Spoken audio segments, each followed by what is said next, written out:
এখন দুপুর 12টা বেজে 10 মিনিট মতো হয়েছে। আর দেখুন কিরকম রোদের তাপ। আর এই রোদের তাপে কিন্তু এই মুহূর্তে বেশ কিছু কাজ আমাদের করে নিতে হবে। যেমন এই যে কিচেন কম্পোস্টে একটুখানি রোদ্দুরে দিয়েছি, এখন কিছু শাক তুলেছি, তার গোড়াই এখানে দেখতে পাচ্ছেন। আবার এগুলোতে বীজ বসাবো, তাই মাটিটাকে ভালো করে রোদ্দুর দিয়েছি। আর দিয়েছি এতে কোকোপিট দিয়েছি। আর বসাবো যখন, তখন একটু সাব ফাঙ্গিসাইড দিয়ে বসাবো। এইটা আমার কাজ, আজকে এইসব কাজ করব। আর দেখুন এখানে কি সুন্দর, এই যে এইখানে আর একটু দানা দেব। কলমি শাক যে কটা ওঠেনি সেই সব জায়গায় দানা আর একটু দেবো, দানা আছে, আনা হয়েছে আবার নতুন করে। আর এখন আমি সব বেডগুলোকে খুব ভালো করে পরিষ্কার করব। এই যে যেমন এইখানে ছিল প্রচুর বেতো শাক, সেই বেতো শাকগুলোকে তুললাম। আর ধনে পাতাটা আমি বারবার দেখাচ্ছি, খুব সুন্দর হয়েছে। বেগুন গাছটা দেখুন কত বেগুন হয়েছে, একটু ভালো করে দেখাই। এইটা তো বীজ রেখেছি, এখানেও আছে, প্রচুর বেগুন ধরেছে। আর এইটা যে ভাঙর বেগুন, দেখুন ভাঙর বেগুনটা একরকম হয়েছে আমার, বিরাট লম্বা লম্বা, যেগুলো বাজারে পাওয়া যায়। আবার এটা দেখুন একটু বেটে বেটে হয়েছে। তার মানে দু জায়গার গাছ দু রকম হয়েছে। আপনাদের বারবার যে বলি আমি, 2 জায়গা থেকে 3 জায়গা থেকে 4 জায়গা থেকে আমি গাছ নিয়ে আসি, এইটাই তার প্রমাণ যে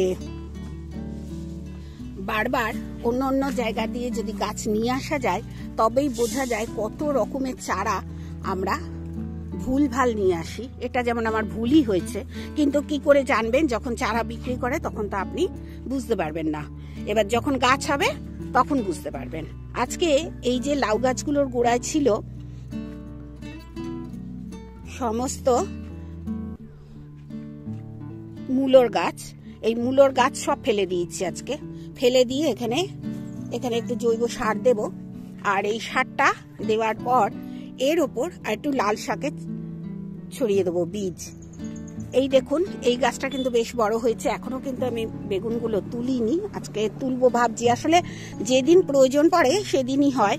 এই যে দেখুন এখানে যেমন গাছগুলো বেশ বড় হয়ে গেছে, এই সব গাছ আমি ওই গাছটা থেকে তুলে দিয়েছি। এই যে দেখুন, এই যে এই পেঁয়াজ গাছের গোড়ায় কত বেতো শাক হয়ে গেছে। এইগুলো কাজগুলো এখন আমি করছি। যতই গরম পড়ুক আর গরম লাগুক, আমাদের কিন্তু এই সময় করতে হবে, এই সব কাজগুলো করে নিতে হবে। ছাদ বাগান পরিষ্কার করতে গেলেই পাওয়া যায় প্রচুর পাতা, এবং সেই পাতাগুলো আমি কি করি সেটা দেখাবো। এখানে আছে সবেদা গাছ, আর এখন সবেদা গাছের পাতা ঝরার সময় প্রচুর পাতা ঝরছে। দেখুন সব গাছের গোড়ায় পাতা হয়ে রয়েছে। আর এখন আমি এগুলো ঝাঁট দিয়ে পরিষ্কার করছি আর একটি গ্রো ব্যাগে ভরে রাখছি। এর উপরেই আবার মাটি একটু দিলেই আমার কিন্তু যে কোনো একটা সবজির বীজ বসিয়ে দেওয়া যাবে। আমি কিন্তু এইভাবেই কিন্তু গাছ করি। আর এই পাতায় তো পাতা সার হয়ে যাবে, নিচে যেহেতু এগুলো থাকবে। দেখুন কত পাতা পড়েছে। এখন রোদ্দুর, তাও কিন্তু আমাদের এই সময় ছাদ বাগানটা পরিষ্কার করে রাখতে হবে। যদি কোনোদিন বৃষ্টি পড়ে এই সব কাদা হয়ে যাবে একদম। তাই শুরু করেছি ছাদ বাগান পরিষ্কার করা। এই যে দেখুন কতটা হলো, এ পুরো ভরে যাবে, এতটাই পাতা এখানে পড়ে আছে। দেখুন প্রত্যেকটা গাছের গোড়ায় কিন্তু পাতা পড়ে আছে। আর এখানে 3-4 খানা সবেদা গাছ আছে, তো তাই সব ঝাড় দিয়ে পরিষ্কার করা হয়ে গেল। দেখুন এখন পাতা ঝরার সময় তো, তাই এই যে সবেদা গাছগুলো আছে, এই সবেদা গাছের প্রচুর পাতা ঝরবে। আর যদি রোজকার রোজ পরিষ্কার করা হয় কিংবা 2 দিন ছাড়া ছাড়া পরিষ্কার করা হয়, তাহলে কিন্তু ছাদটা একটু পরিষ্কার থাকে।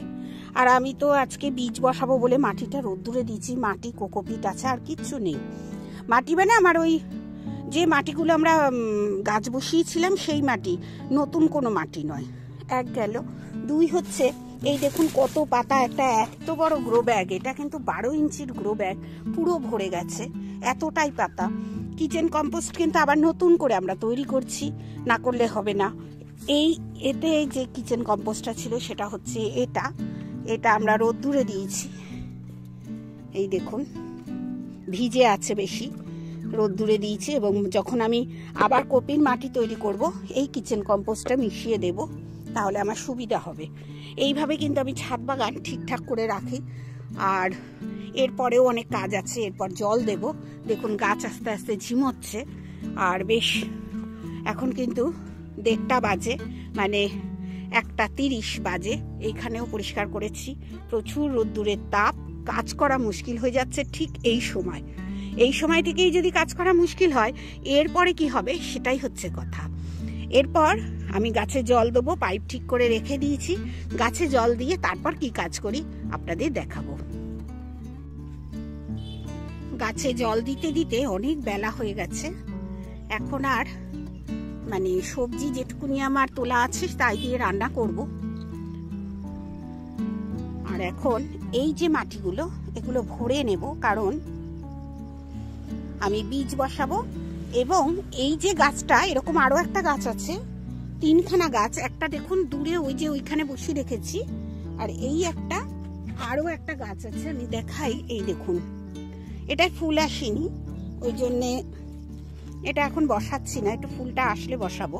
আর এইটাকে আজকে বসিয়ে দেবো, এই মাটির ভেতরেই বসিয়ে দেবো, মাটিতে, যে মাটিটা আমি রোদ্দুরে দিয়েছি আমি বীজ বসাবো বলে। আর এই বীজ বসানোর ভিডিওটা আপনারা পাবেন আগামীকাল, কি কি বীজ বসাচ্ছি সেটাই। যথেষ্ট বাগানে জল দিয়েছি, বাগানে জল ভরে দিয়েছি, কারণ এখন কিন্তু বাগানে সুন্দর করে জল না দিলে তাহলে কিন্তু গাছ নষ্ট হয়ে যাবে।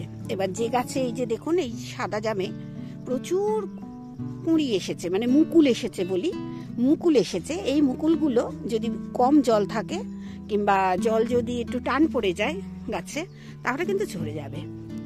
আর আমার কিন্তু 2 বছর ধরে এর ফুল হয়, কিন্তু ফল হয়নি আজ পর্যন্ত। দেখবো এবছর হয় কিনা। আর না হলে কিন্তু আমি গাছটি গ্রাউন্ডে বসিয়ে দেবো, আমার যতটা বাগান আছে সেসব বাগানে।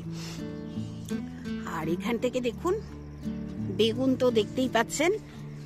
আর পোকার জন্য যেটা আমি বিশেষ করে এই মুহূর্ত থেকে করি, সেটা হচ্ছে গাছকে স্নান করানো।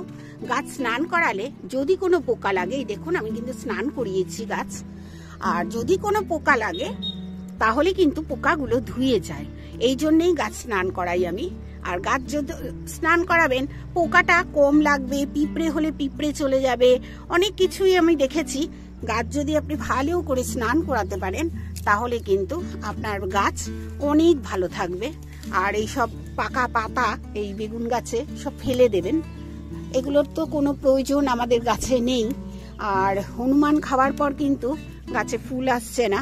অনেকে আবার বলেন হনুমান খেলে অনেক ভালো ফলন হয়। আমি দেখেছি ভালো ফলন তো হয়ই না, বরং গাছটি নষ্ট হয়ে যায়। এটা আমার ক্ষেত্রে হয়েছে, যতবারই হনুমানের উৎপাত হয়েছে কোনো গাছে তখনই হয়েছে। দেখুন কিরকম ভাবে আমি পাতা কাটি, দেখুন একদম নেড়াই করে দেবো, মাঝে মাঝে এরকমও করি। আমি পাতা কাটি এই জন্যে, গাছকে কিন্তু সব পাতাতেই খাবার দিতে হয়।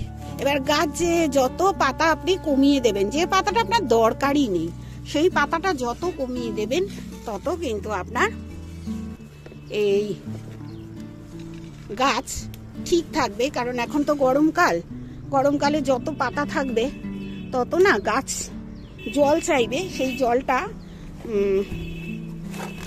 এই সব কিচেন কম্পোস্টে যাবে, জলটা আপনার শুকিয়ে যাবে।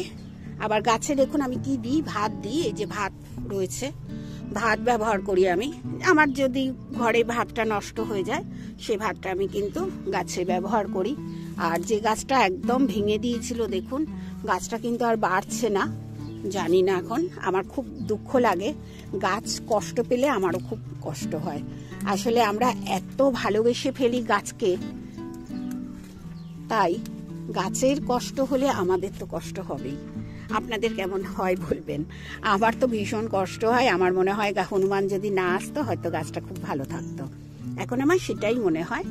তবে এই রকম পাতাগুলো না, বেশি পাতা গাছের অত দরকার হয় না। আর পাতা বেশি থাকলে দেখবেন পাতা জুড়ে জুড়ে না মাকড়সায় বাসা বানায়, আমি এটা দেখেছি। আর এই মাকড়সার বাসা বানালেই, এই যে গরমকাল পড়ছে আর বাসা বানাবে। এই জন্য দেখুন আমি ফলটাকেও একদম পাতার থেকে মুক্ত করে দিলাম, যাতে হাওয়া বাতাস খেলে পাতায়। আর পাতা একটু যদি এরকম ফাঁকা করে দেওয়া যায়, গাছটার ভেতর হাওয়া বাতাস খেলবে আর পোকা কম হবে। আমরা এখন সবসময় চেষ্টা করব কি করে পোকার থেকে আমি মুক্ত থাকবো, আমার গাছ মানে গাছকে মুক্ত রাখবো। আপনারা এটাই চেষ্টা করবেন, গাছকে পোকা থেকে মুক্ত করা। আর গাছকে সব সময় অবজার্ভ করতে হয় প্রত্যেক দিন, কোন গাছটা পাতা শুকিয়ে যাচ্ছে, কোন গাছটার পাতা ছিঁড়তে হবে, কোন গাছটার পাতাটাকে একটুখানি কমিয়ে দিলে সেই গাছটা আরো গ্রোথ নেবে।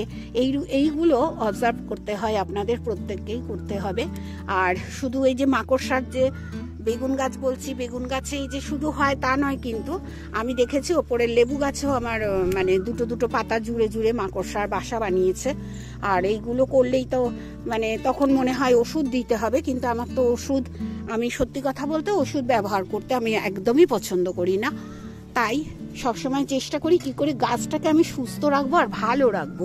ঠিক এইভাবে যদি আপনারা এইভাবে দেখুন, এই পাতাগুলোর কোনো কাজ নেই গাছে, শুকনো, এই পাতাগুলো যদি ছিঁড়ে দিতে পারেন, গাছও পরিষ্কার রইল আর পোকাও কম হবে। এই যে দূরে চলে গেছে, এই যে এইসব পাতা, পাকা পাতা সবই কিন্তু আমি ছিঁড়ে নেব। পাকা পাতা যত ছিঁড়ে নেবেন, দেখুন এসব পাকা পাতা ছিঁড়ে নিতে হবে।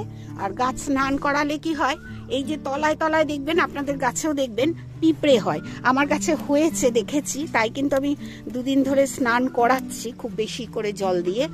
আর এই পিঁপড়ের থেকে মুক্তি থাকতে গেলে যদি আপনারা গাছটা ধুয়ে দিতে পারেন, তাহলে কিন্তু অনেক সময় পিঁপড়ে চলে যায়। দেখুন অনেকটা আমি পাতা কেটে দিলাম, আরো একটু কাটবো। আপনাদের সঙ্গে কথা বলতে বলতে বেশ খানিকটা পাতা কেটে দিয়েছি। এবার এই মাটিগুলো সব এই ছোট্ট ছোট্ট জায়গায় ভরে নেব। এই মাটিটা অনেকটা রোদ খাইয়ে নিয়েছি, শুধু একটু ফাঙ্গিসাইড দেবো। ফাঙ্গিসাইড দিয়ে আর এই ছোট ছোট টবগুলো ভরে নেব। এবং এই টবে কি কি বীজ বসাবো সেটা আপনারা আগামীকাল পাবেন তার ভিডিও।